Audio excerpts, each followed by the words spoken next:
Sporty Shorty. How you doing today? Hey, I'm good. What's going on with you?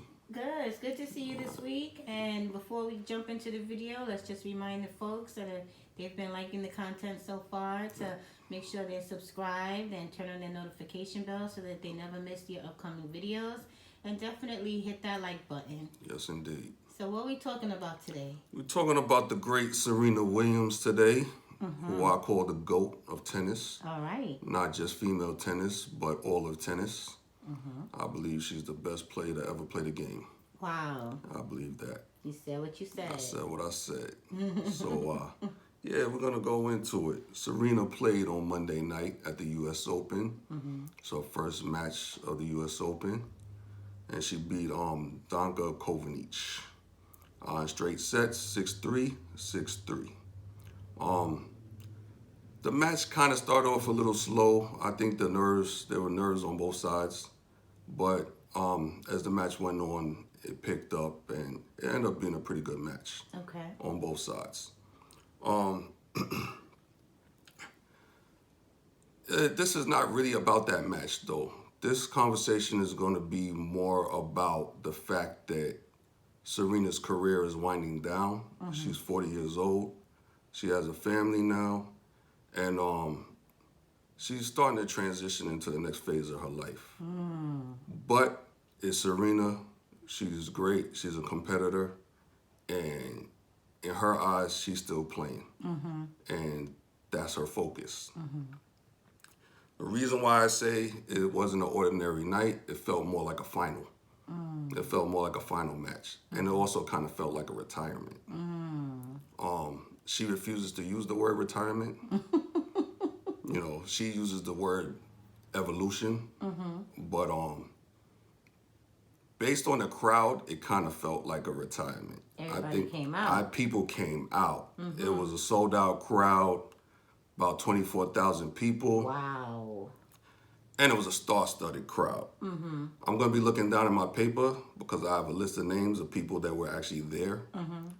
So bear with me. Former President Bill Clinton was there. Dr. Ruth was there. Gladys Knight was there. Lindsey Vonn, Mike Tyson, Vera Wang, Anna Wintour, Anthony Anderson, who is a Compton native like Venus and Serena. He was also there. Coco Gauff was there. Martina Navratilova was there. Carolyn Wozniacki, Spike Lee, among others. It was a star-studded crowd. Like I said, it felt like a final. And was Billie Jean King there? Billie Jean King was there. She actually did a tribute to Serena Williams, which was very nice. She gave a tribute. Queen Latifah gave a tribute. Oprah gave a video tribute. And Gayle King also gave a tribute. Nice. It was a beautiful event. It was strange because this happened at the end of the match. And Serena won the match. Obviously, she's moving on to continue to play. She'll be playing tonight, She'll be right? playing tonight. She plays tonight against, Annette Kontaveit. She'll be playing, who's the second seed. Annette Kontaveit is the second seed. So it should be a tough match tonight. I'm really pulling for Serena. I hope she makes it. I want her to win the whole thing, to be honest with you. I think if anybody has a chance at 40 years old, I think Serena does. You know, she's one of those players that I always say, she's such a competitor. She hates to lose more than she loves to win. That's interesting. Yeah, and it's one of those things, either you understand it or you don't. Right. But she hates to lose more than she loves to win, which makes her a winner. So with that being said, I also want to touch on the fact that based on all these stars that came out and all the people that came out and cheered and admired Serena and all that, I want to make the point that it wasn't always like that. You know, when they started out, Serena and Venus, meaning Serena and Venus, because Venus was first. She's the older sister. When they started out, they didn't get the love and admiration that they get today. Right. You know, it was hard for them. You know, they were in a white sport, to be honest. It's a predominantly white sport.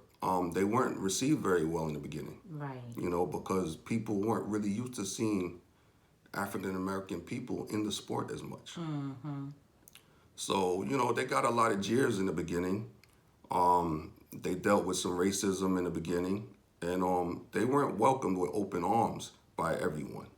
So I want to make that point as well. So it's refreshing to see how their careers have taken off and the love that they receive at this point in their career.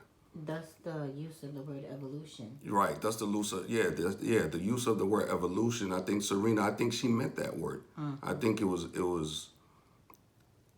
intentional, the point that she made, you know, because it was an evolution for her and her sister as well, you know, but it was good to see that. And I also want to make the point, a lot of people thought they wouldn't succeed the way they succeeded in the sport. You know, they revolutionized the sport in a lot of ways, you know, especially Serena. I remember watching something when Serena was a little girl, and I believe a reporter or analyst asked her, they asked her, what players do you want to be like? What other tennis players would you like to be like? And her answer was, it really stood out, it was profound to me. She said, I want people to say they want to be like me. You know, and it struck me. It was like, wow. And it wasn't cocky. She was confident. Right. She knew she wanted to be the #1 player in tennis. And she exceeded that.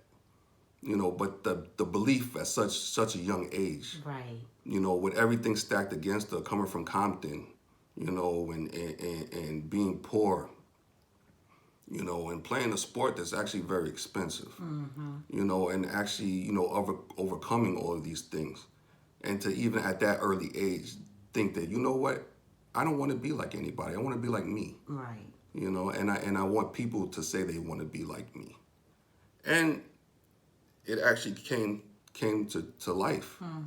Because you look at all the players that have come after her. Right. You know, you got Coco Gauff, you have Madison Keys, you have Sloane Stephens, you have Leylah Fernandez, and you have Naomi Osaka, among others, who have mentioned the Williams sisters, you know, as inspirations, reasons why they play the game, you know. And on top of that, you can't forget the players that actually came before them. Yeah, exactly. The African American players that came before them, who had it even harder than they did.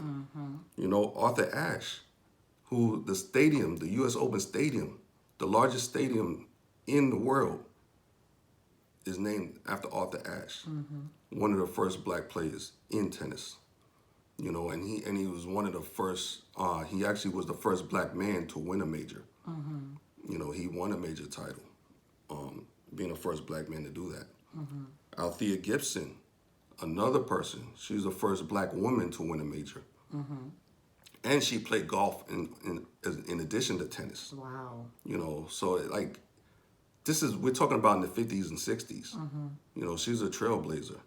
You know, and Serena Venus came up on the backs of people like that. Right.